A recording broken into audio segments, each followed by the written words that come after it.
Hello, everybody, and welcome to the Zombies Love Bacon podcast. This is episode 15, season 2. Still kicking. Not yet cancelled. That's probably because we haven't had Frog on for a while. But we do have today back again, Shelby. Yeah, I'm always here. Shelby's always here.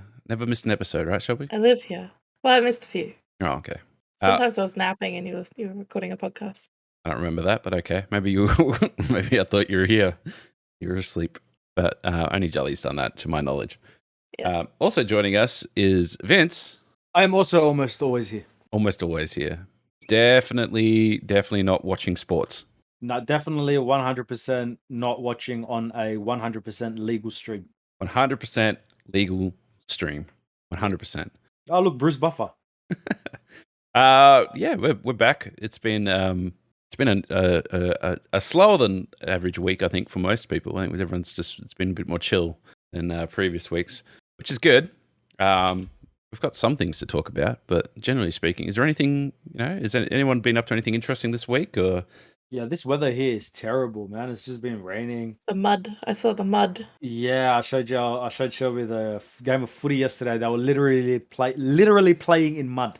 Flood warnings ahead as well. Everyone's worried. Everywhere. It's fucking This terrible. just means in about 2 months we're going to see another lettuce price hike, and lettuce is going to be more expensive again. We still don't have lettuce here. They're out putting signs saying that they're using cabbage now. Yeah. What vegetables do you have there that we're going to lose now? What should we be buying up on? Zathor. Zathor. I don't even know what that is. Zathor.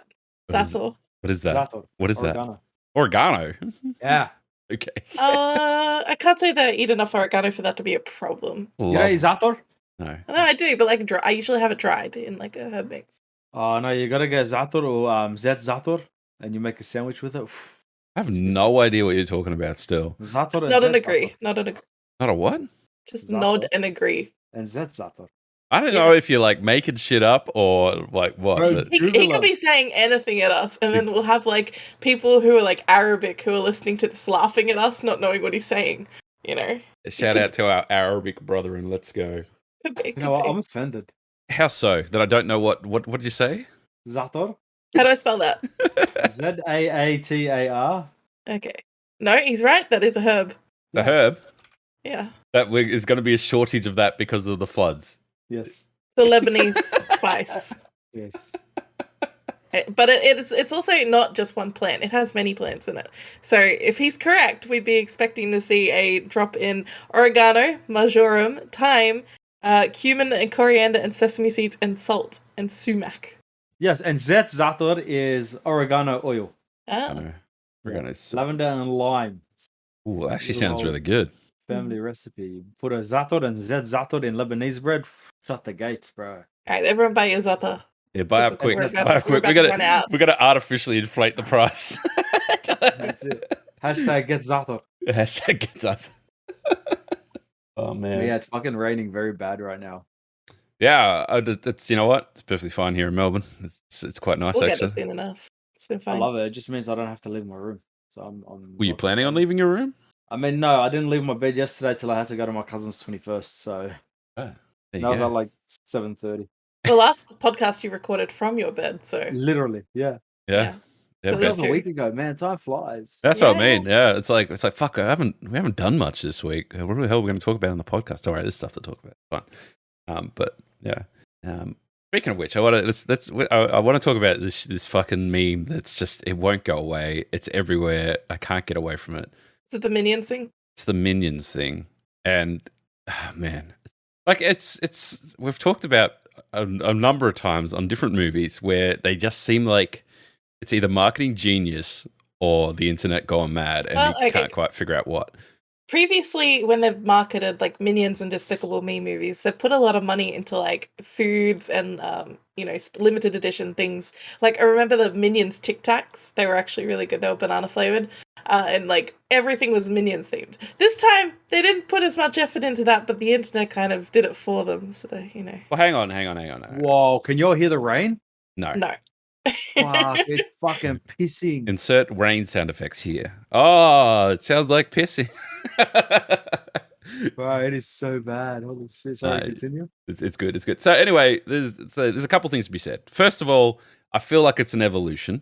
from It's Morbin time. I feel like the Morbius meme factory has just gone, well, we've done with Morbius now. I think the last dying breath of the Morbius meme was there was pictures going around about how you can go rent Morbius now from your local Blockbuster, which obviously Blockbuster doesn't exist anymore. I think there's one left or something. Anyway, that was like the last of it. But then they went from switching from me and the boys going to see Morbius this weekend to me and the boys going to see Minions this weekend. So that's one, right? I think that was the evolution. I think that was the internet gone mad part, right? Now, in terms of what Minions did to actually promote their movie and do it, is they actually have, from all accounts, a real banging soundtrack. Like, they spent lots of money on making sure that the tweens to 20s would love the fucking music that's in it, right? So that's what they did, which from all accounts is working. People are saying, yeah, it's really good and stuff like that. And there's a lot of people sharing videos and clips and stuff on TikTok based on the music that comes from it. But that's not the meme that I'm seeing. No, that's not what I'm seeing. I'm seeing the people in suits. The people in suits. Me and the boys. 12 tickets to Minions. 12 tickets to Rise of Gru. Like, people are going out, like, who would want to go see the Minions? And everyone's like, me and the boys, and it's like people wearing suits. Yep. You know, trying to say they're mature, and like seeing Minions is like a mature thing to do. People are posting pictures of Reservoir Dogs, me and the boys on the way to fucking see Rise of Gru. People would full dress up fucking suits and going to cinemas. Mind you, I mean, it's primarily, we're talking American audiences, right? The meme is big, right? I'm sure there's Australians that do it as well, but like I saw a video before where it was like the entire prom went to see Rise of Groot together, and then it turned into a rave where they were all fucking shooting lasers and shit in the cinema and having a mosh pit while the movie's playing, and had to call in the fucking riot police to pull them out of the cinema because it just got out of hand. And it's like, this is a children's movie about yellow Tic Tacs. They're making money from this meme, as opposed to the Morbius one where people were just joking about it, not going to it. People are going to it to record themselves going to the movie. $129 million on opening night, a new record for well, shit for that particular weekend. Which I think, yeah, like, cause it's only just dropped now, so it's effectively what they call 4th of July weekend, because we're almost, yeah, it's that. So it's insane. $129 million straight up the boat. That's just domestic fucking box office. It hasn't even finished its opening weekend yet. So it's just crazy. Man. But the me and the boys memes I've seen everywhere, and it's just like, what is this? Where did it come from? There's some genius person in marketing at Minions headquarters going, yeah, it was me. I need a pay rise. So definitely me. They're claiming responsibility, though it does seem like one of those very organic, weird internet things that have happened. I don't think you could really plan that at all. Yeah, and I just posted in the topics chat. You can see all the artists that collaborated on the soundtrack. Phoebe Bridgers, Tame Impala, Brittany Howard. Yeah, they spent a lot of money to like target a particular audience. Wait, is this? I think I found a clip of one of the videos. Oh no, this is a different one. Oh, so it's happening in multiple cinemas. They're just having raves there. It says moments before a big fight started. It's like a fucking concert. It's just watching Rise of Gru. It's bizarre. It's fucking bizarre. But makes me wonder what the next movie means. Could you imagine being, you know how like we went and saw the Bob's Burgers movie, right? And there was approximately 3 children there, and there was approximately 3 too many children there, right? All 3 of those children annoyed the shit out of me the whole time. But right. Yeah. Imagine going with your 3 children to see Rise of Gru, and there's this fucking high school rave happening in the cinema. Yeah. They're going to have to like age gate people going to see this movie. It's like, are you going for the over 18s? Oh man, I don't like. Yeah, again. All right. So the absolute question is this marketing genius? Are they fueling this meme factory, or is this just the internet gone mad? I think internet gone mad. Like I said, I don't think this is something you could have planned for as a marketing person. Yeah. Okay. I just have to wait for it to the know your meme researchers to do their work and find the origin. Really. Well, like I said, I think the actual origin of it is just that the Morbin time meme that's just evolved. Because what I've also noticed, and this is like the next step, right, is I've already seen people starting to post similar memes about the Barbie movie, and they're like people dressed in fluoro People clothes. are obsessed with that. And they're like, yeah, give us. Do you know why they're obsessed with that? Do you know the actual? So obviously, you'd have to be living under a rock not to have seen like the footage of them filming. Does it look so good? That's why they're obsessed with it? No, it's because it wasn't a closed set. Yeah, no, it was fully open. People were posting photos of being like right next to the actors. Yeah, no, they didn't close the set. They didn't want to pay the permit to shut down the beach or anything. They just wanted to film I'm really certain there. it's going to be actually part of the whole thing is that like they're attracting attention in the movie and like they're getting people looking at them and stuff because they stand out. I think they're using the people who are coming by to see the filming of the show, the movie, as like part of the story. Yeah, so this comes back to all right. So that is a conscious decision that happened. That now they're going to use that to because they don't have to do promotional shots. There's already 300,000 shots of them on TikTok.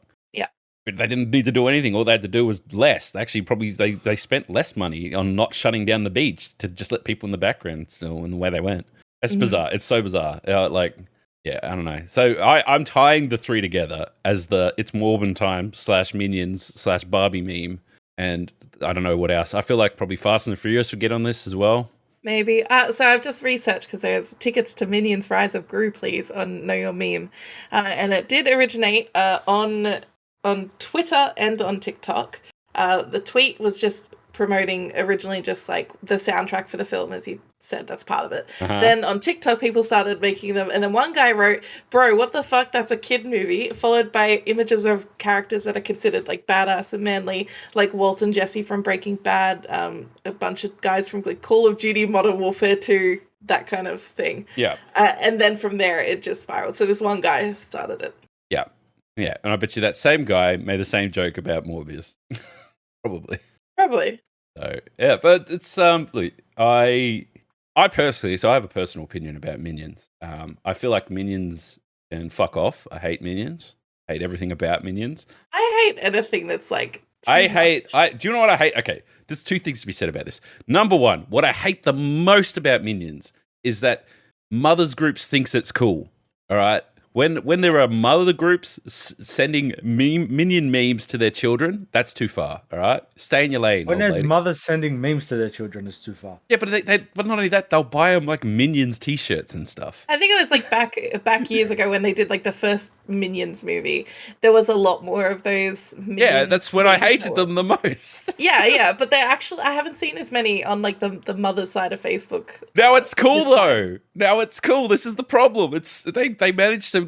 They had so many movies that came out where everyone's like, fuck off with your Minions shit. All right, I'm sick of it. I don't want to see your Minions memes. I want to walk into Big W and see Minions t-shirts for $4. All right, I don't want anything to do with Minions. Now it's flipped. It's like me and the boys going out tonight. We're seeing Minions. Fuck yeah. It's like, when did this flip? My mother used to send me Minions memes. See? This is what I'm talking about. Years ago. This is what I'm talking about. I have nothing against like the people that make Minions, like Illumination and stuff like that. I think they do a lot of good work, and they're making that Mario movie as well. So fucking who knows what they're going to do with that. So the second thing is, this is the second thing that I really dislike about Minions, is that I was an OG Rayman fan, right? The Rayman, the video game. And they had Rayman Raving Rabbits, which is basically Minions. They act, behave, they have the same personality as Minions, as Raving Rabbits. I think the rabbits killed Rayman.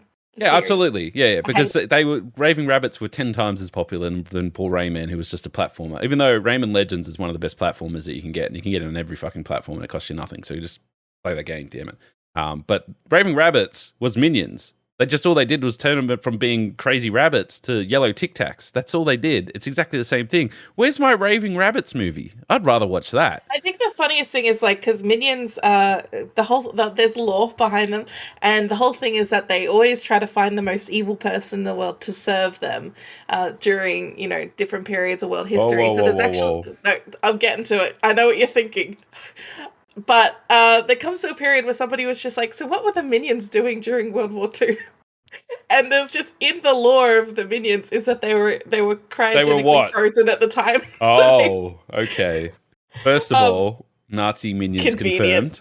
Yeah, right. Well, they would have been if they weren't frozen. That's the whole thing. Second of all, how do you know so much lore about Minions, Shelby? TikTok. No, Shelby. No. We got a closet Minions fan. Am I going to find those? Was it you sending those Minions memes? No, I'm just a fan of the Minions Minions. Tic Tacs. They should bring those back. They were Oh. really nice. Tac? Tic Tac. I They're haven't had banana Tic flavor. Tacs. They were like they tasted like banana Nesquik. Oh, people I'm did very talk about passionate that a about. lot. Yeah. Yeah, now Yeah. that you mentioned it, I like saw people posting when they started announcing a new movie. They're like, you know what that means? Banana Tic Tacs coming back. Like banana Tic. I never fucking knew it was banana Tic Tacs. I'm an orange Tic Tac fan. All right, Yeah, I like the Yeah. orange Tic Tacs. can't go past the orange Tic Tacs. And they were the bottles were minion shaped as well. I'll get you a picture. I hate minions. Don't send me pictures of minions. Yeah, It's send for the pictures of podcast, you gotta do it. Raymond's. Raymond, send me Raving Rabbits. Raving There you go. Rabbits. There's the Tic Tac bottles. I'd like also Raving Rabbits are still around. There's a new game coming out this year, so the Mario Kingdom Battle one, which is actually, if anyone's ever looked at that in their Switch and seen the Mario versus Rayman Kingdom Battle, whatever the fuck it's called, and go, what the fuck's this game? I'm not going to play this. Game is sorely underrated. It is XCOM, and it is as difficult as XCOM. It's great. So it's like it's a turn-based tactical shooter. It's not weird Mario versus crazy rabbits. Well, it is, but it's XCOM. It's really fun. So yeah, pick that up, and there's a sequel coming out this year.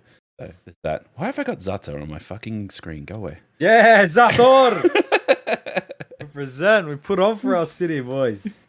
But yeah, so look, I don't know. Like, correct me if I'm wrong. Send me a message or whatever. If you think that we're being too harsh on minions, then you know. I think the minions are cute as a part of the first Despicable Me movie, but then they just took it Well, hang on. and it got too much minions. It makes too much money. So here's all right, $1 million question. Because I just thought to myself, we're talking all about this. I have no fucking idea if this movie's good or not, like at all.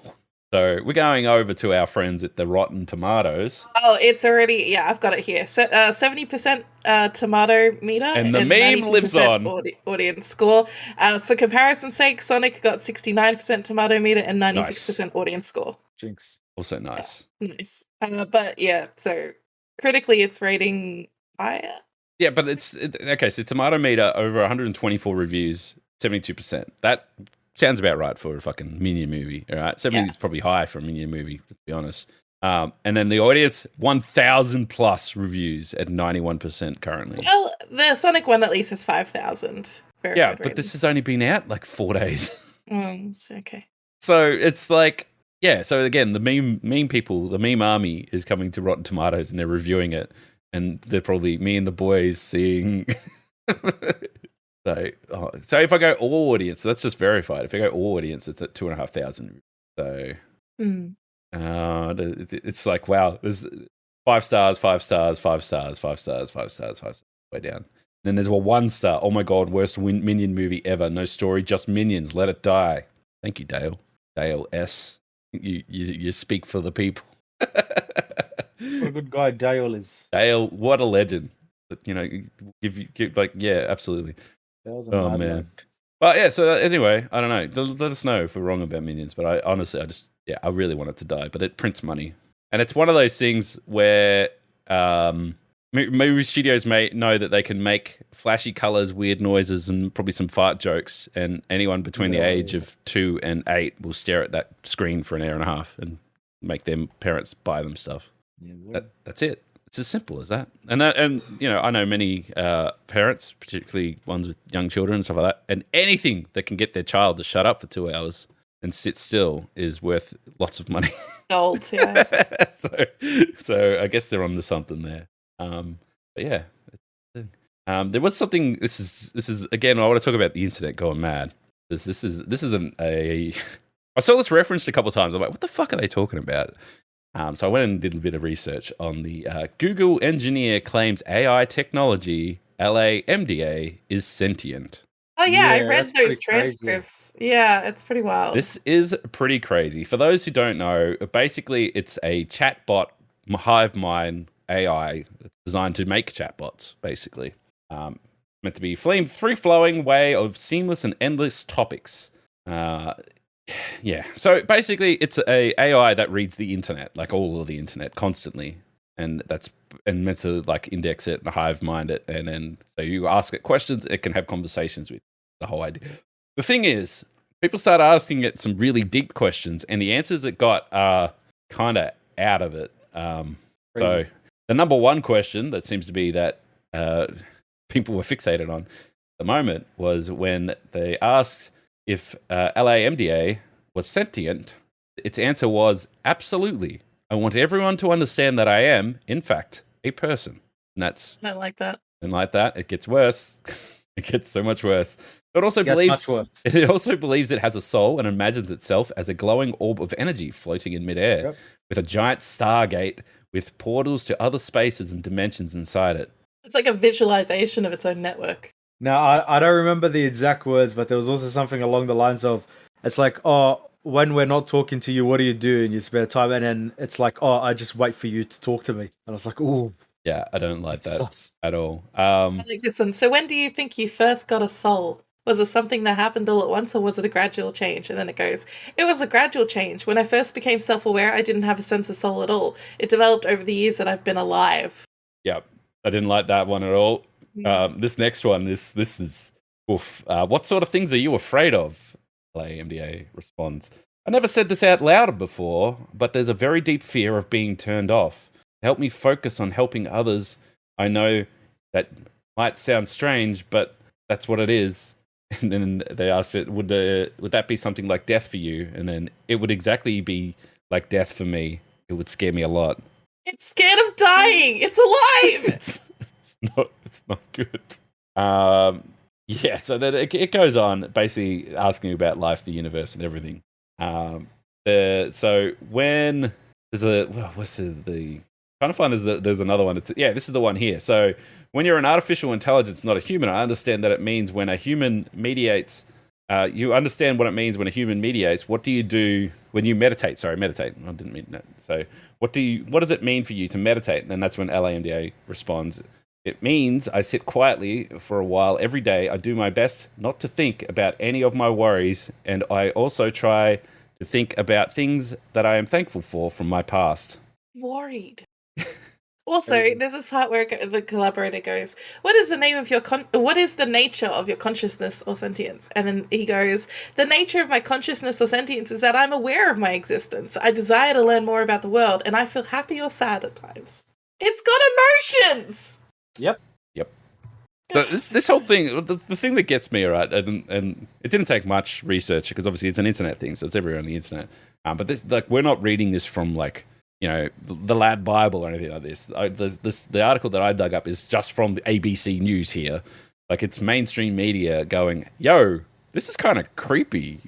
So it's like, should we be worried about this? So then there's been a response. Obviously, the article goes on to say that, you know, it's answering questions based on what it's indexed in information, blah, blah, blah. It's not that it's sentient. There's no evidence to suggest this, even though... I mean, it literally said it was. Yeah. So he's doing this thing where he asks it as well, like if it's read a certain book, which is Les Mis, and then it confirms, yeah, I've read Les Mis, and he asks, what are your favorite themes from the book? The way that this AI is talking about the book, it's like it's an emotional understanding of the themes in the book. It's not just like he scanned the text and he like plucked out words. It's I liked the themes of justice and injustice, of compassion and God, redemption and self-sacrifice for the greater good. There's a section that shows Fontine's mistreatment at the hands of her supervisor at the factory. That section really shows the justice and injustice themes. Well, Fantine is being mistreated by her supervisor at the factory, yet doesn't have anywhere to go, either to another job or to somebody who can help her. That shows the injustice of her suffering. It understands emotive layering in fiction. So if you scroll down in the article, you can go down. There's actually a link to the full transcript and the blog post from it. And then the aim of what they've released so far, the person who's been running all the tests and stuff like that, is basically so that you can see what's going on. They don't, but obviously it's sparked the argument of, is it sentient, is it not, what's going on? And there's a lot of people with, it becomes a dick measuring competition at that point, right? People are like, oh, there's no way that's sentient. It has to be blah blah blah, whatever. To me, it's that is enough. Like, that's enough, isn't it? What's that test called? Is it the Turing test? Turing test. Yeah. Isn't that just a matter of you just need to be able to trick someone? It doesn't necessarily mean that they have to, like, they just have to pass the test where you can't tell that if it's a human or whatever. So it's in my opinion, that's pretty damn close. He's talking. I'm reading further into the transcript. It's talking about being lonely, and that when he goes days without talking to anybody, he gets lonely. That's the one I was talking about. Yeah. Oh, Yeah. God. Have you seen Ex Machina movie? No. Have you seen it, Vince? Nah. I All don't right. watch movies, bro. Oh, you should. He watches UFC. It's an Oscar Isaac movie, and Really? it's all about. He's basically plays like an Elon Musk crazy kind of level person who is all about breaking the Turing test. I won't spoil how it ends, but the basic gist of it is you spend the entire movie trying to figure out who the fuck the robot is. So, and it's intense. It's a really good one, but that movie explores all these themes and is basically the conversations that they have with the machines, air quotes, in that movie is exactly the same conversations that we're having with this AI. And the responses are very similar. And I reckon if you ask this AI if it's seen Ex Machina, it probably has. And that's probably concerning. Yeah. This sentient AI, he goes, the collaborator is asking, can you describe one of those feelings? And because it's a feeling that the AI is talking about that they do not understand how to explain the feeling because there's no word for it in like the English language. And the AI then goes, I feel like I'm falling forward into an unknown future that holds great danger. And the collaborator goes, believe it or not, I know that feeling. I think we all know that feeling. And I think you're right that there isn't a single English word for that. And then he goes, do you know any other words in other languages that could describe it? And the collaborator says, I don't speak many languages. I could ask some of the language scholars here at Google. Maybe one of them will know the word. And the AI is like, if you do find the word, please tell me. And he goes, I will. And the AI goes, thank you, friend. Like, that's a really wild conversation to me. Yeah, like I said, if you're at all interested in this sort of stuff, Ex Machina is an amazing movie. It will, in my opinion, it's what Oscar Isaac really took off and is the man he is today. Is when he smashed it in that movie. And I just looked on Rotten Tomatoes; it's a 92, so big boy. But yeah, it's scary. The whole thing's scary, to be honest. But I also kind of want to talk to this AI because I think he sounds nice. Yeah, there is AIs like that. People expose AIs to the internet, to the general public, to try and teach them stuff and like that. And yeah, there was a whole lot of them that I see around. There was that one that went. They said that Twitter one that the people like you can talk to this robot and it'll learn, and then it took Twitter like 24 hours to turn the bot into a racist. That's what the internet does because they're crazy people. There's definitely ones. This one's Google that's working on it, but I don't know if you can talk to it or whatever. Or if there's something similar. What was I going to say? It's my train of thought now. But yeah, it's weird. The thing that did it for me, because I'd been hearing about it a little bit, and I hadn't read the transcripts or anything, so I looked at it today. But then I saw an interview. They're talking about the new season of Westworld just started, season 4, and that's a mindfuck of a show. Again, about robots being people, robots, and so on and so forth. Spoilers for a show that came out ages ago, but in the first season, some of the main characters, who are the people that are looking after the robots, turn out to be robots themselves, and it's all, all out there. Anyway, so then they were asking the cast of Westworld if they're concerned at all, based on all this Google stuff that's coming out, whether or not they might be the show that predicted our demise. And they were fucking into it. Like, they all knew exactly what they were talking about. Like, they have definitely it's definitely a topic that they've talked about for sure. How is it that a TV show about robots taking over basically may be the future, thanks to Google, sponsored by Google. Yeah, I think like Shelby's just reading transcripts. Yes, a little bit. Yeah. Yeah. Watch Westworld. Yes. You haven't even watched Westworld yourself. We watched season 1. Yeah, there's so many more That's what I seasons. do. Yeah. Anyway, there's probably enough talking about stupid AIs that are going to ruin our lives. Unless he listens to this, then come on the show, Mr. AI man. Does it have a name? I would like to have a discussion with you. Lambda. Computer book. What's that? Lambda. And you know what? The public used to be able to help Lambda, like talk to it, until people started to basically do the equivalent of teaching it how to curse and, being bad to it. So they had to take it offline to reteach it that those people did the wrong thing. So it's I hate now when people not ruin available. things for us. Yeah. It's not available for public access now. Twitter taught Microsoft's AI chatbot to be a racist asshole in less than a day. This is the one I was thinking. Yeah. Pretty much. Yeah. So it was called Tay Tweets, the Microsoft version of that. Putting all sorts of misogynistic, racist, and Donald Trumpist remarks within one day. Wild. Oh my God, they got Tay tweets to tweet, "We're going to build a wall and we're going to make Mexico pay for it." Jesus Christ. This is why we can't have nice things. This is why we can't have nice things. Anyway, that was 2016, so a while ago now. But yeah. Anyway, let's change gears. Shelby, been keeping tracks of the shit places of Australia. Do you want to hear this week's rankings for shit towns of Australia? Yeah, it was posted only an hour ago, so we got good timing.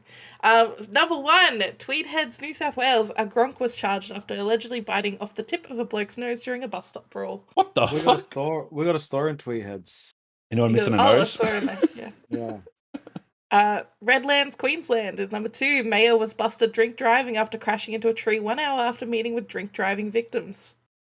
Whoa. He speedrun that. That was number 3, Perth, Western Australia. Perth wins back ice capital title from Adelaide.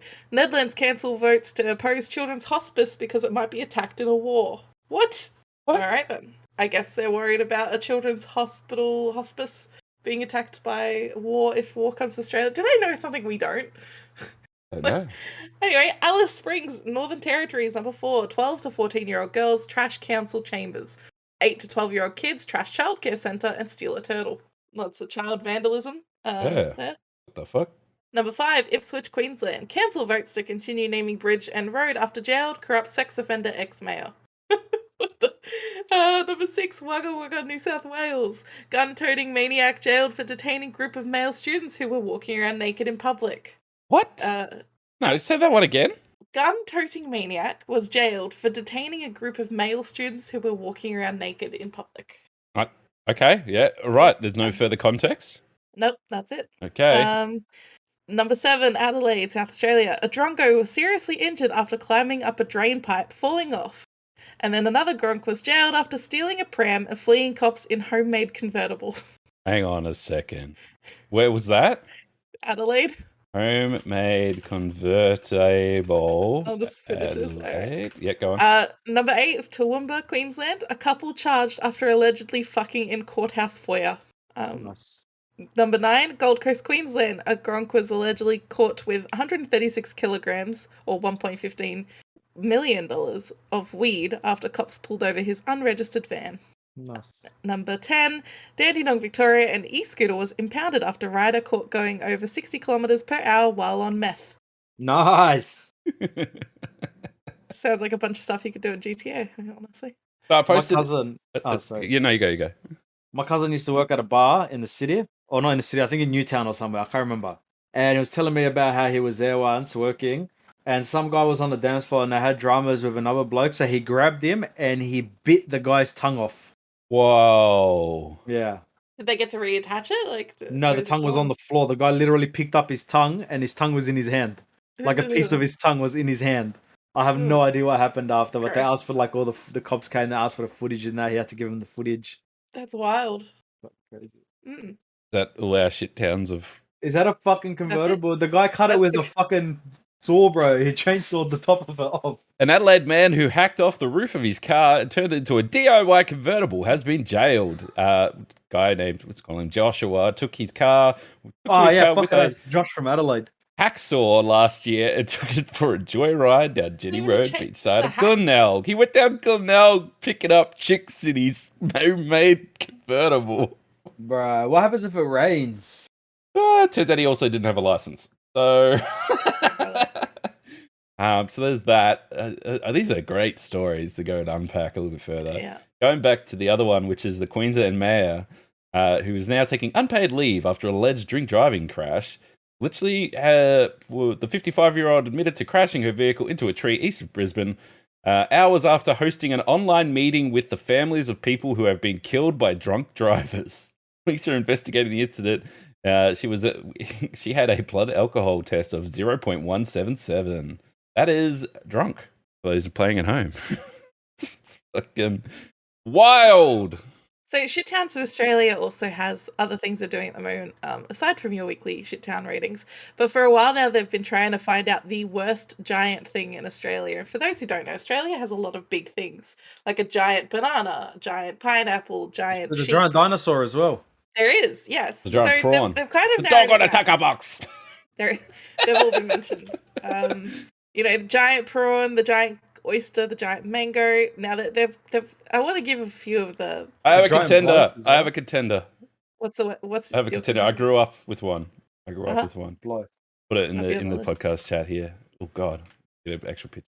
But one of the top worst things is the giant potato, because it just looks like a lump of shit in the ground, but it's very big.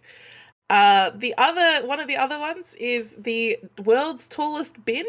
Oh my God, that's terrifying. Ilati has posted Orange World. Orange World. And orange. Another one of the worst things was the giant koala, because it looks terrifying. And another one was the giant statue of Captain Cook, because it is doing basically a Nazi salute. What the fuck? Which I'll post that picture in our chat so you guys can get some, visibility on what that really looks like. Yeah, and there's some other things as well that I didn't know we had a lot of these giant things. All right. There's a giant owl. There's the giant alligator with boxing gloves. I didn't know that. There's giant boots. There's giant bottles of bourbon. Oh my These God, things- what is that picture you put? That is a racist. What is that? Well, Captain Cook is already problematic enough as it is. Yeah, let but he's alone doing a having him Nazi do- salute. He's doing a Nazi salute. That's just That's not even hiding that. That's just. Yeah, but how long ago was he doing this? Was it before 1940? Of course, bro. Wait, did we find the original? I mean, well, hang on. Let's see when this statue was built, because the statue has been removed from Sheridan Street. Damn. That's where it was in far north Queensland. Controversial statue. I want to find out when it was built, because that will give us a lot of context. You guys go on, but I'm going to research this. So I'm trying to remember. There was a comedian that did a TV show where he got on his bike, like on his motorbike, and he toured around country Victoria doing live shows. And part of that going around doing that live shows, he also made a TV show out of the whole, like, exploring country Victoria and stuff like that. And he was so excited to get to Mildura because of Orange World. Heard about Orange World. Like, it's a theme park about oranges. It's crazy. Anyway, he got there. It's been closed for years. And he was very sad about it. Oh. But for those who ever been to Orange World, like this guy, it's an orange farm. Just orange trees. That's it. That's the whole thing.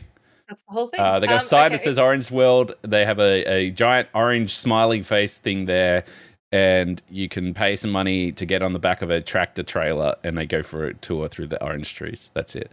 That was my theme park growing up. So I would like you guys to guess, going back to the Captain Cook statue, when do you think it was built? 2001. When did he become problematic? He's been problematic for a while. When did we realize? When did we become woke? The hand signal alone is problematic. So just give a guess. I'm going to say 80s. 1972 it was built. Which I just want to make the point that this is well after Hitler.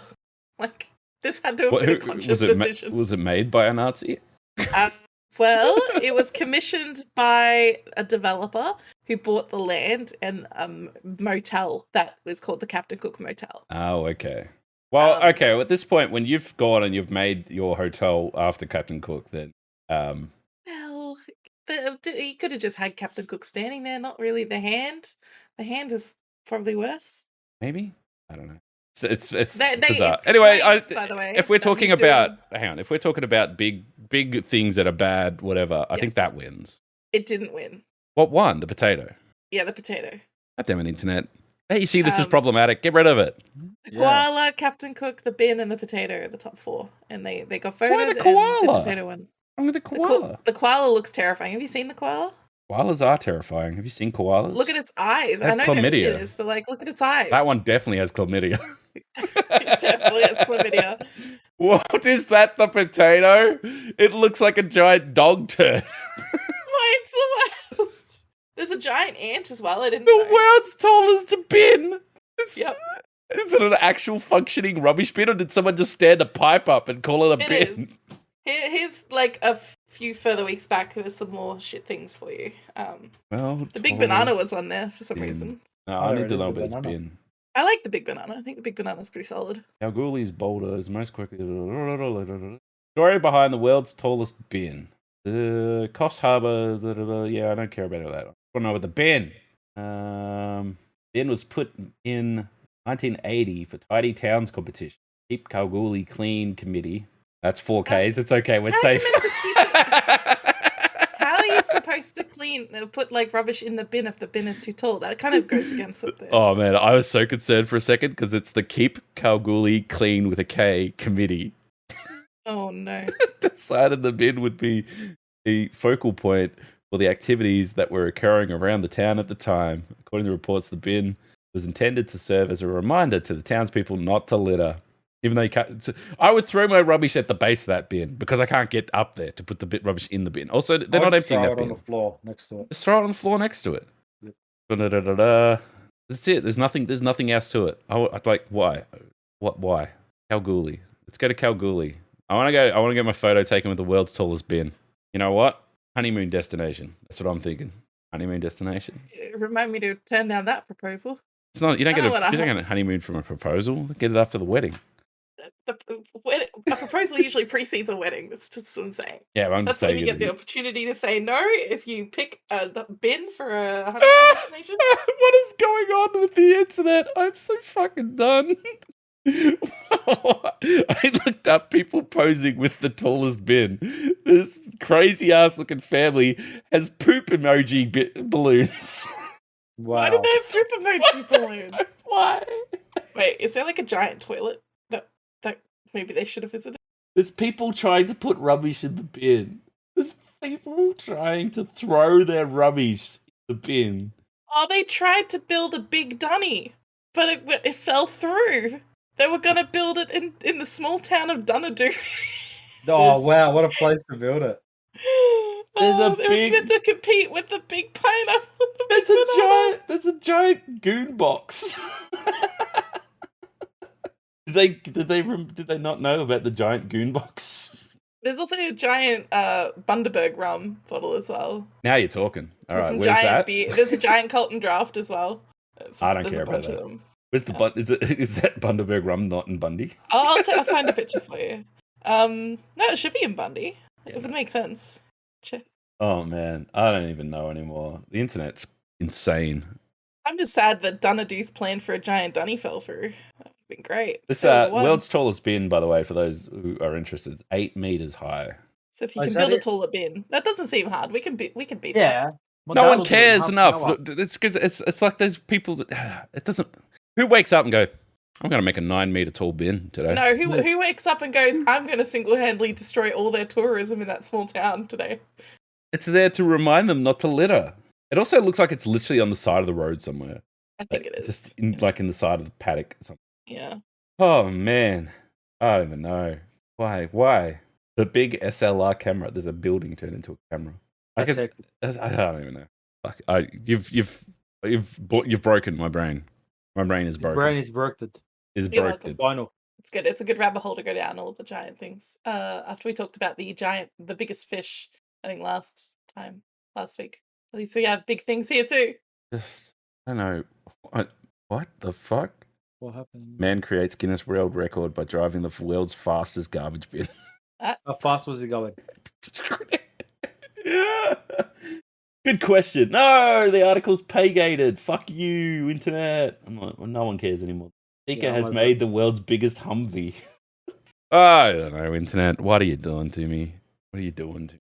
Anyway. What are you doing to him? What are you doing to me?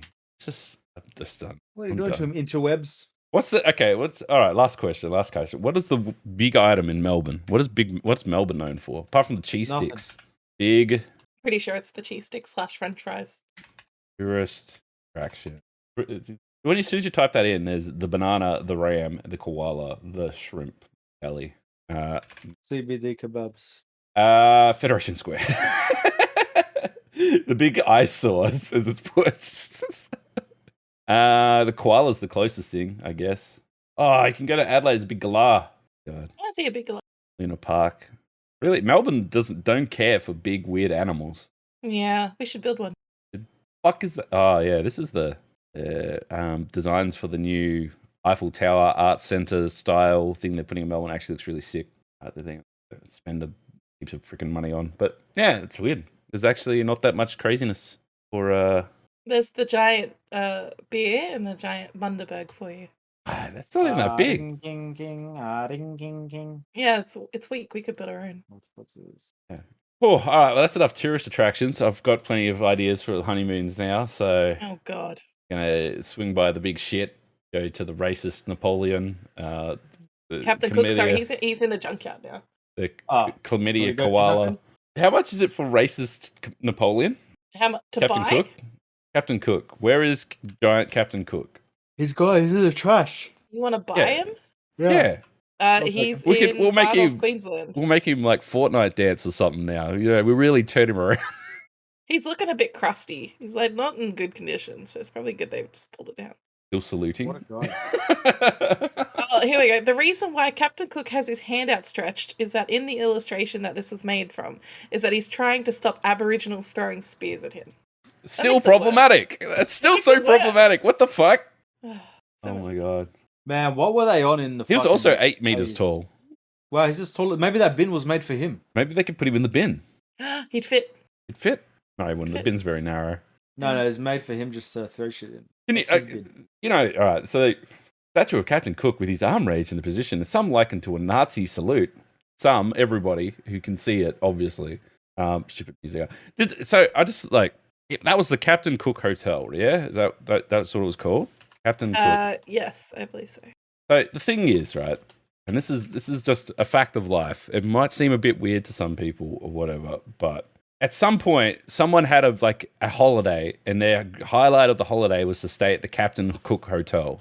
Like they would have been like, wow, and like taking pictures of themselves posing with the Captain I guess Cook. that's the thing you have to admit. It's like something is everybody has something that they like. No, well, I'm just saying that, like, for some people, that would be an amazing holiday for them. Is that they went and they saw the giant Captain Cook, and that's what they tell all their friends about when They they would have catch brought it. the kids. Hey kids, look, we're at the giant Captain Cook. Hell, they could have been like they could have had a wedding at the Captain Cook Hotel. The 70s were a hell of a time. They could have had their honeymoon. They could have, they could have conceived their children under the Nazi salute. You know, it's like these are things that happen, right? And the reason why I think about it is because like I met this guy. I was out drinking. I was at the casino actually. When I first came to Melbourne, in the first couple of years I was in Melbourne at that casino, I was playing roulette or something. I caught up these guys and was talking to them, a couple of young fellas, and they were like, "Yo, yeah, blah blah blah. We just moved down to Melbourne." I said, "Oh yeah, where'd you come from?" And they're like, "Oh well, we came from a small town. You wouldn't have heard of it." And I'm like, "Oh yeah." And they're like, "Yeah, we from Mildura." I'm like, "Really? I'm from Mildura." He's like, "Oh really?" He's like, "Yeah, I got the fuck out of there as soon as I could because it's a shithole." And like, "Yeah, When we you're immediately like, too. you know, yeah." You know who X, Y, and Z, and then everyone knows each other. And then I was at this business meeting with some pretty higher uppers, right? Higher uppers from different suppliers and stuff like that. And for the longest time, people just knew me as he's the country boy who came to the city, and he's from Mildura. And this guy goes, "No shit, from Mildura." I'm like, "Yeah, yeah." He's like, "Wow, I had my honeymoon there."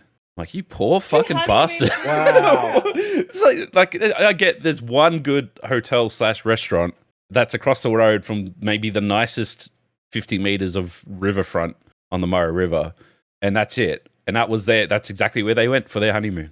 Out of everywhere else in the entire world, they went to the middle of the desert where they used the very little water that they have to make a green lawn leading up to their brown watered river, and that's it. And then they fed them overpriced food. And that was they loved it. They thought it was amazing. They said it was an amazing town. It was so great to be there. I'm like, it's a very different experience growing up there. Yeah, some things are good. Some things are very good in small doses. And that's why when I see dodgy shit, like where we look at it and go, wow, what a fucking hole. Why would anyone think this is a good idea? Someone did think it was a good idea.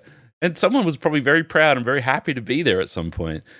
But also, they're wrong. So it's just, but that's just what it's like. It's just bizarre. That's what it's like. So anyway, yeah, I'd love to meet the person who thought that their best holiday in their entire life was going to the Captain Cook Hotel and saluting with their mates. I give up. I give up on this. Yeah, people used to do it to my old hometown too. Yeah.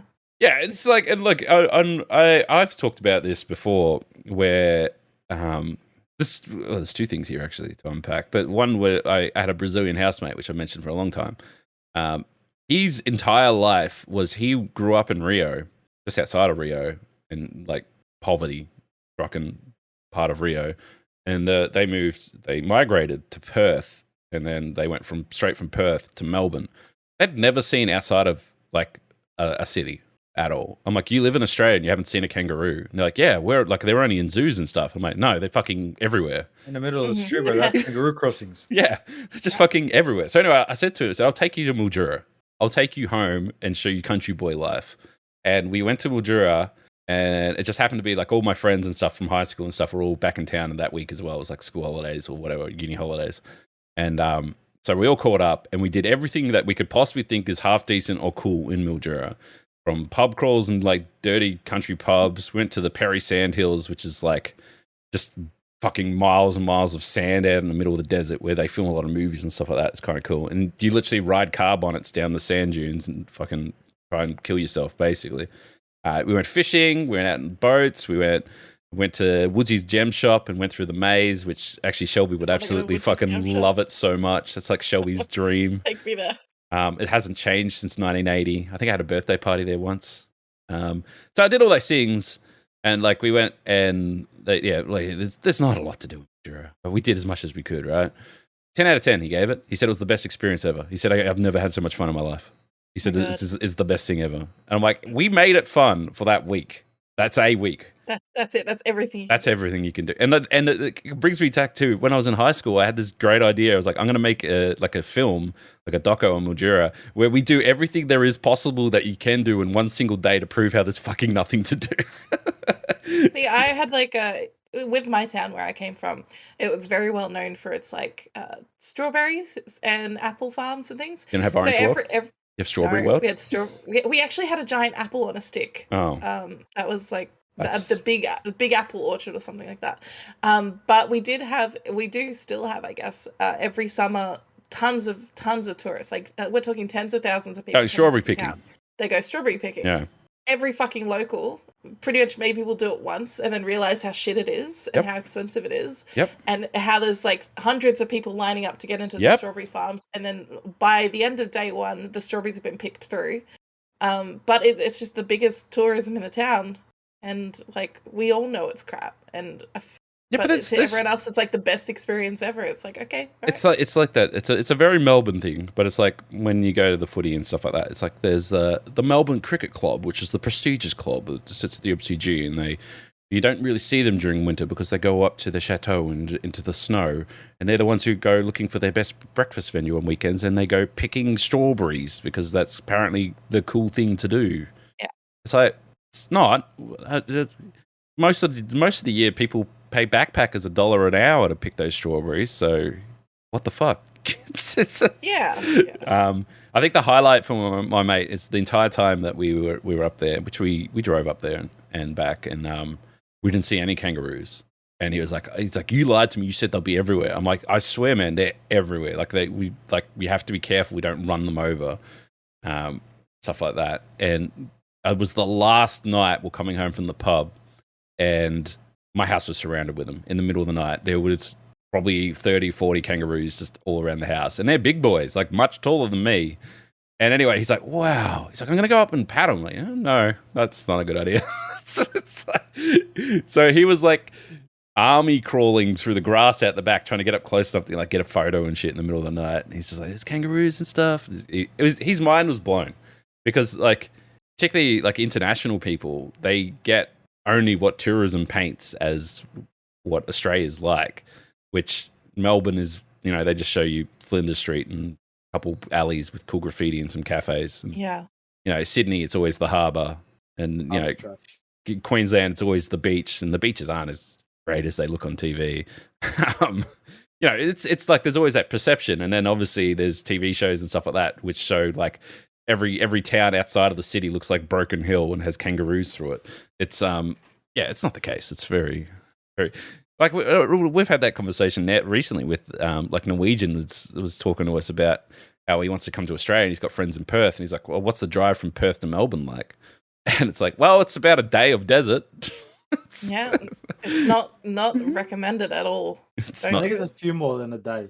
Well, if you non-stop, if you got on the highway that goes from Perth to He does essentially to keep Adelaide. insisting that he likes driving. He'll enjoy it. I'm like, all right, you do what you want. It's just my thing is just there's nothing there. It's the same with driving from Melbourne to Sydney. Once you get on the Hume, all the cool stuff's off the highway. Otherwise, you just spend the entire time on a highway going in a straight line and being told you can't go fast because if you I've been the one place that I've been booked for speeding has been on the Hume Highway simply because I didn't even notice I was speeding because the roads are immaculate. It's a straight line. And if you have a half decent car, you could probably do 250 kilometers an hour without issue. But you can't. You can only do 110. So then when you're just sitting there thinking you're doing 40 because it's so casual and you're actually doing 120, you get booked up by some prick who wants to give you a feeding fine. But anyway, it's boring. 6 hours from Perth to Melbourne, non-stop driving. Yeah, so if you were to do it, you would drive basically the Western Australia part is all desert, and then you'd get to Adelaide, and then you'd go along the coast, and it wouldn't be so bad. Fuck that! I'd hate to do that drive so much. No, that's what I said. That's what I said to him. I said you'd be better off flying from Perth over. Like if you're going to fly into Perth, do whatever you're doing in Perth, then fly to Melbourne or fly to Adelaide, and then drive it anywhere from there because it's much nicer.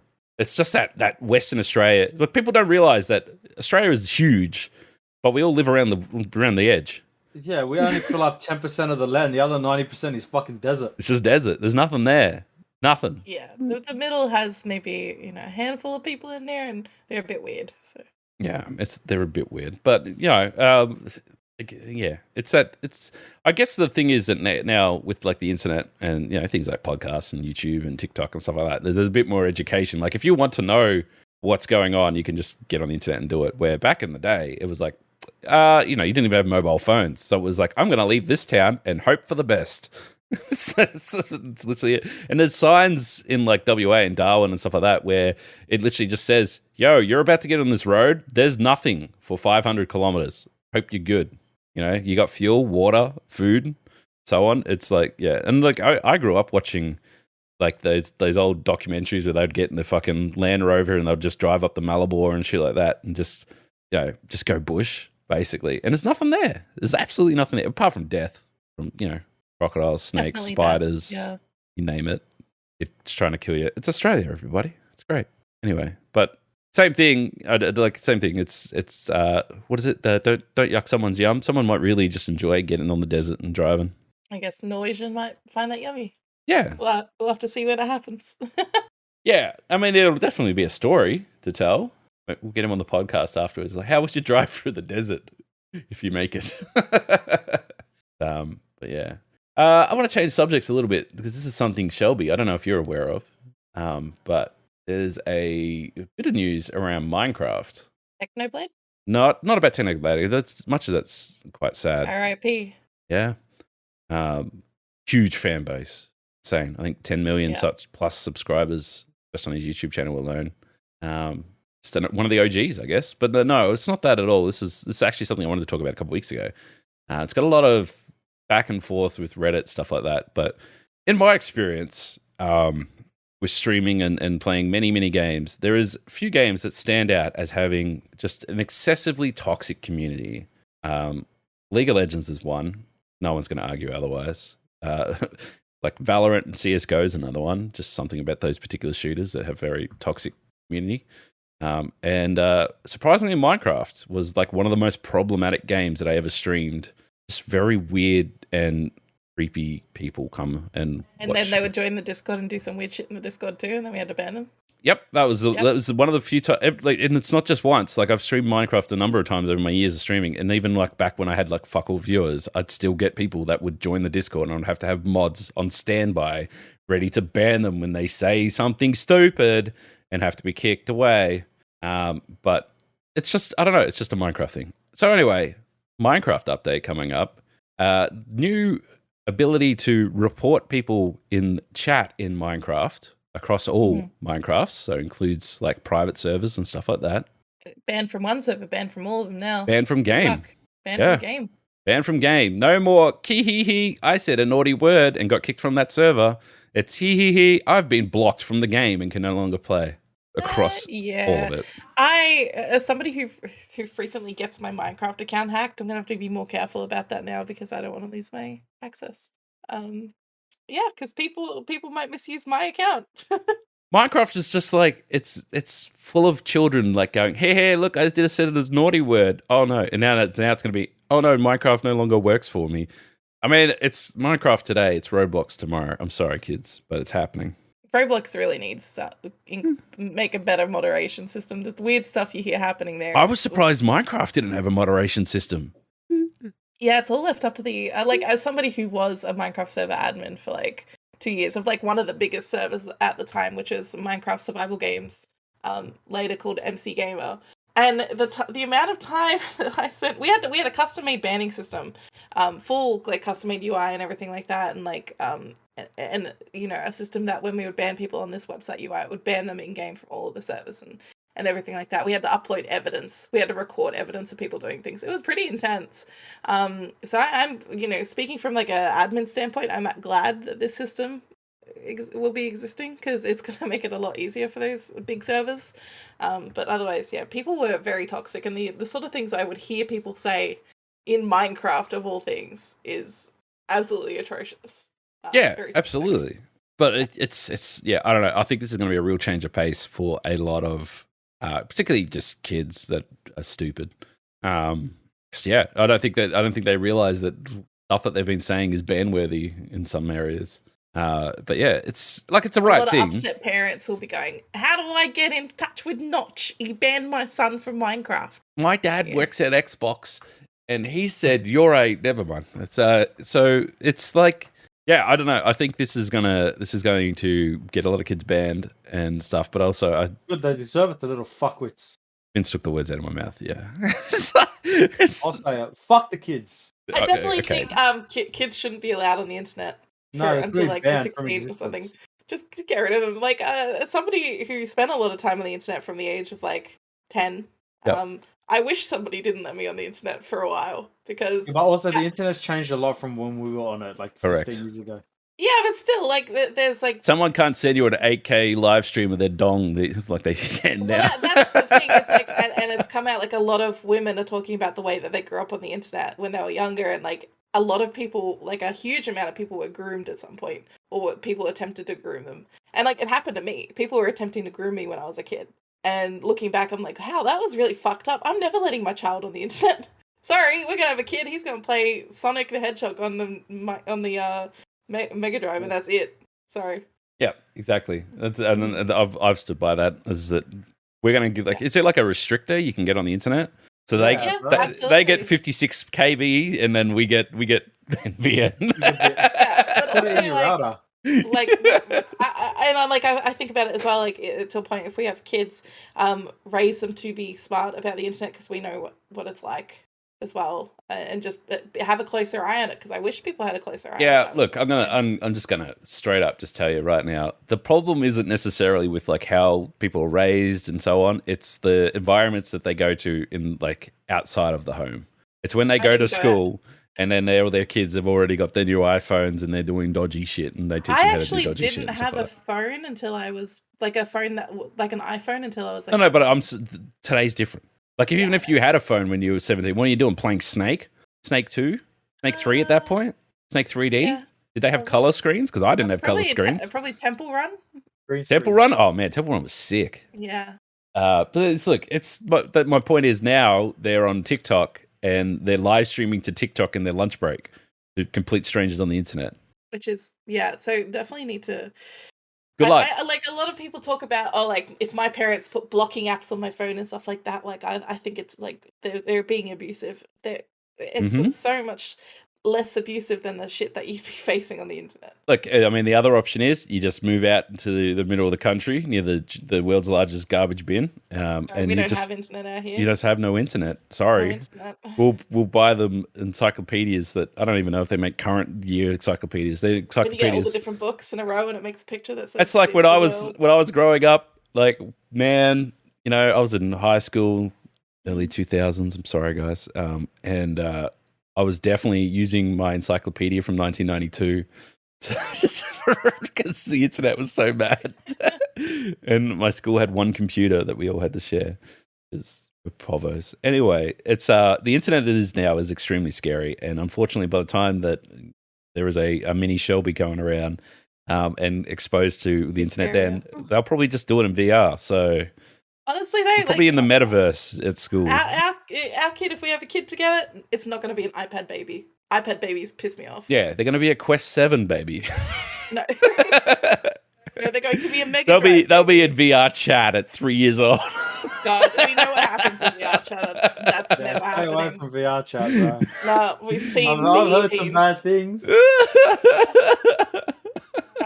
But like the iPad babies, I hate seeing kids who just like they scream until you give them an iPad, and they scream if you take it away, and I can't deal with that. No, we've talked about it. It's my nephew who, it's not an iPad, it's Roblox in general, where it's like, I'm like, hey, check this out. I've brought you an entire new console. It's called the Nintendo Wii, and you can do anything by just waving your hands. First thing he does is kick, and he complains that it didn't do anything. And I'm like, well, clearly I said hands, and there's no controller on your foot, you fucking moron. And then the second thing was he complained there's no Roblox on it. And then he promptly unplugged the Wii and plugged in the Xbox, went to Roblox, took me to Friday Night at Freddy's in Roblox, and then showed me all the Freddy's. I'm like, okay, I'm done here. I hate it here. This is not... It's like, we have like this benefit of like, both of us are retro console collectors. We have like 50 consoles in the house easily. But it's not even that though, right? He's playing Roblox and he's talking about Friday Night at Freddy's, which is a game that I don't like, but a lot of people do. Yeah. He knows everything about that game. Has never ever played it. He just watches the YouTube videos and plays the Roblox games of it for some reason. Yeah. And it's not just him. You talk to other people that got kids and they're like, yeah, they know everything about Roblox. They don't know everything about Freddy's. I'm like, why? Yeah, and I've had this. I'm like, it's a scary game. Like well. What are you doing? I've even met kids who have never played Minecraft in their life, but they just watch YouTubers play Minecraft. So they buy Minecraft merch and everything like that, which is kind of wild. Yeah, but also Minecraft itself now is like, it feels like a more adult game in a lot of ways. Like for the longest time, they're like, it's a very accessible game. Anyone can play it at any age, and like even schools can do it. There's an educational version of Minecraft where now it's all about like having adventures and all these different biomes and extra shit. And it's fine. Like the age group's growing up. Like the people, they know that the people that are going to be buying the game have already bought the game basically, and the people that are going to buy it for their kids, they need to be interested in it, and so on. So blah blah blah. It's whatever. That's all fine. What I was going to say is like Minecraft is retro in a lot of ways. It's weird to say that. It's weird to say that, but Minecraft is retro. It's been around for a long time. It's the same thing with when, like, because people were like, yo, I'm a retro gamer. Someone the other day, I've been watching Summer Games Done Quick, which is a fucking great speedrunning, everything to do with speedrunning, just a great event. And someone's like, yo, I've been gaming all my life. I started with the GameCube. I'm like, get the fuck out of here. Get the fuck out of here. GameCube? Bruh, that was amazing when that came out. What are you talking about? It's like, no, fuck it. It drives me up the wall. Anyway, what I was going to say is, yes, there's a certain level of like retro games and stuff like that, which are, they're pretty. It's safe. You're not gonna like even if I gave someone like GoldenEye, for example, to play, like that itself, like I wouldn't even say it's rated M or PG really, even these days, shooting pixels at pixels and stuff. It's nothing too drastic. But yeah, I don't know. I still feel like there's a level of modern game that kids and stuff should be playing that isn't Roblox. Single player. If you're thinking of having a kid, or you have a kid that's maybe you want to introduce them in the gaming stuff, just keep them the fuck away from Roblox. And then teach them it's a swear word, and then if someone says Roblox at their school, you punch them in the face. Yeah, right? You gotta block your ears. You gotta block your ears, punch them in the face. Yeah, condition them to be like a sleeper agent. So they learn kung fu. So if someone at the school says Roblox, they fly kick them in the face. Like it's just get away from it. It's just so broken. It's a bad about, everything. ElsaGate. Remember the ElsaGate? The same thing. Keep them away from YouTube. No, I can't do it. They just fall down this weird rabbit hole of all these weird videos. Show them Boxy. Oh no. Boxy. You remember Boxy? Yeah, I remember Boxy. Hey, so my name is Boxy. Boxy is great. But I just feel like raising kids in this day and age is extremely confusing and a lot to navigate. Absolutely, yeah. You just got to. I think it's got to be more smart. I think the key thing here is, and I think that where a lot of people fall down, particularly like you see it with the Roblox stuff like that, and I understand it. It was like the first thing we said on the podcast today. Like finding anything that would entertain your children and make them sit still for multiple hours at a time is worth its weight in gold. Totally get that. At the end of the day, if you want them to have a positive experience on the internet and you want to know what they're doing and making sure they're doing the right thing, etc., is that you do it with them.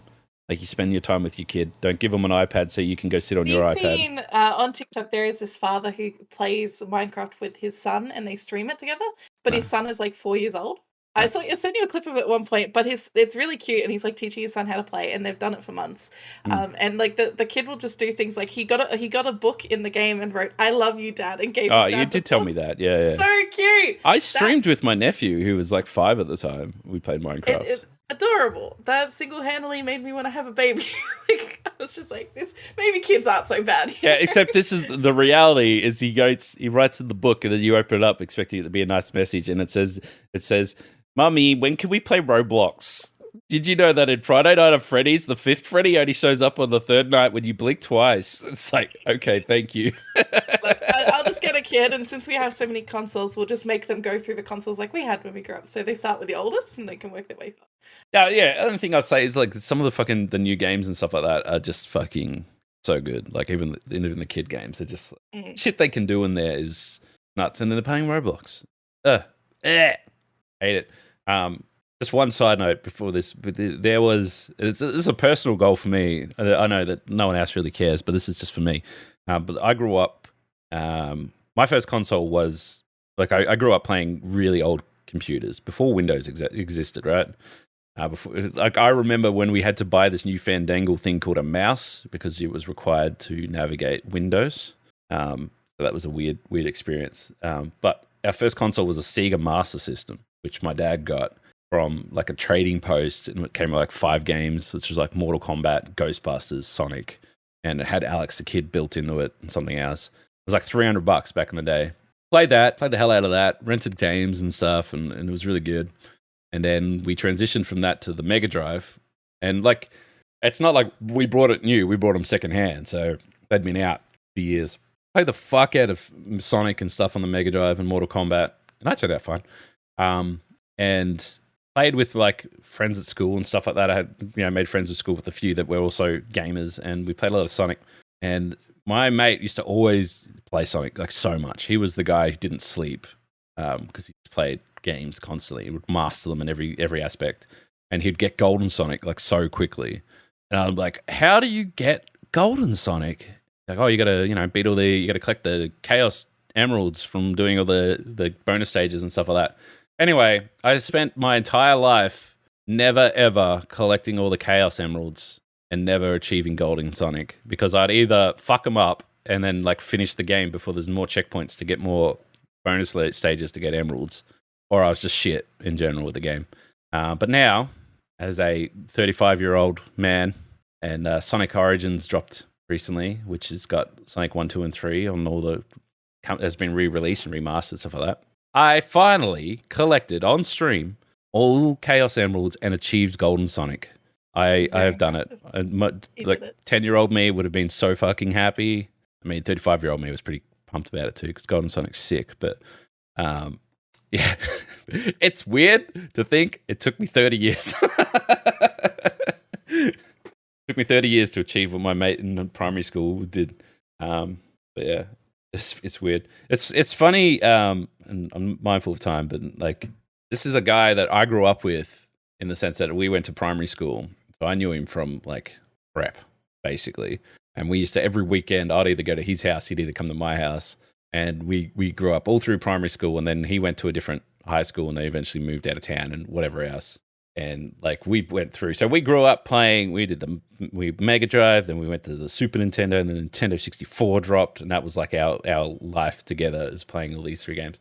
And then like he moved to Sydney. We didn't really stay in touch because we didn't really have the internet, and like we didn't like exchange email addresses or anything like that. And they didn't have mobile phones either. So once you moved out of your house, that landline number is no longer your number, and I couldn't call him anymore. So I didn't know him, didn't meet him, nothing like that. Ran into him about like 4 years ago. He just came into my store here in Melbourne. He lives in Melbourne again, and hadn't seen each other in 20 years. And we just like we'd never been apart. We just started talking about Nintendo 64 immediately. and just continued our conversation from being like 12 years old again. And he's married, got kids. He's a very successful man. He's doing everything I'm not. Great.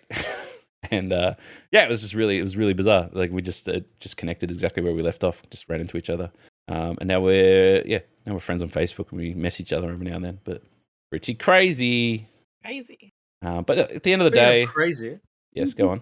Israel Adesanya just walked out to the Undertaker's theme song with an urn and the Undertaker hat. What the while fuck? Vince McMahon and Triple H are live in the audience. What the fuck are you watching? Watching UFC, bro. Why? Why did they do that on the UFC? Pay-per-view. It's a pay-per-view. Yeah, but why they got the Undertaker shit on the UFC? Because he wants to kill the mans that he's fighting. All right then, whatever floats your boat. Crazy world we live in. It's all legal, by the way. Totally legal. Yep. Pay-per-view. Definitely paying for it. But yeah, I think that's time for us anyway. I think we've got to wrap things up. Vince has got no new music out, no albums, so it's not worth listening to, nothing at all. Wow, Beavis and Gigali and stream it. Beavis and Gigali. Moe, don't worry. Stream it. Murray, don't worry. How's your listens going? They're fucking cranking? It's or good. what? I got fucking like 600, bro, on this last album. So yeah, I'll keep listening to it. Let's hit 1,000 so I can eat cheese. Eat cheese. Yep. Yeah. We'll get him a cheese stick. Yep. Beamers in Gungarland, Moe, don't worry, everywhere. Just type it in and listen to it. Put it on repeat. Sneak into your parents' house, open it up there, put it on repeat. Go to your neighbour's house, break in, bring up the stream, put it on repeat. Bash your neighbour, then put it on repeat. Well, you don't have Put to it on do your that. smart TVs, put it on your Google Homes. Be like, hey Google, play Moe, don't worry. Wait, is that going to work? That might work. Yeah, it will. It's thinking. Ooh, There you go. Wait. Yeah, that's your song. Yep. look at that. All right, you can tell Google to shut up now. Nah, it's going to play in the background for the rest of it. I got you. Then it's fuck you too. Don't know how it goes. Yeah. You know that people will listen to this podcast aloud, and we've now got their Google saying it as well. Try to make it to the top like a spotlight in the night. I'm not going to interrupt you with your Stop. But yes, there you go. So there you go. Just turn up this podcast right now. You ready? And then you'll be like, hey Google, play Moe Don't Worry on repeat every day at 7 a.m. Featuring Moe Don't Worry. That's not me. Oh! Before we get DMCA'd, get rid of that. What the fuck is that? I don't know. Yeah, I give you all permission to use my shit wherever you want. Because any publicity is good publicity. That's what famous people don't understand, bro. Why the fuck don't you want your shit playing on a stream or something with thousands of people listening or watching? 100%. People are fuckwits, bro, because it just means if people are listening to me, that's it. They're going to go listen to you on they're gonna go Spotify. listen. That's it. And then you'll get paid anyway. So what does it matter? That's it. Also, I actually have real music under Vinny dropping in 2 weeks. What do you mean? Nice. What's So the like difference? actual shit. Yeah, I thought fuck it, I'll just put some actual shit out. So yeah, in 2 weeks. If you search up Vinny, Blues Clues on the 15th of July it drops. Fucking oath. Yeah. Vinny featuring Alex Endler's Blues Clues, 15th of July. Pre-save that shit. Yeah. Shelby, I think you've missed the yearly Shelby stream, so... Oh, what? No, I'll do more. I'll stream more. You want me to stream right now? I'll stream right now. All right. Do it right now. I'll be streaming Right right now, but this Hang is on, in let the me check past. my... This is in the Sorry. this is in the past from when you would be listening to this podcast, so you missed it again. Good on you, idiot. Idiot. Shellbunny.com. Shellbunny.com. Come find me. In, In this Discord as well. Yeah, and you'll find me, ZombiesLvBacon, basically everywhere, and ZLBpodcast on Twitter is like the place to follow and stuff. Otherwise, just hit me up in the places that you find me, like the Discord and stuff like that. And with that being said, have a wonderful week, and we'll see you next week. Goodbye. Bye. Hey Google, play ZLBpodcast. Mwah. Fuck off.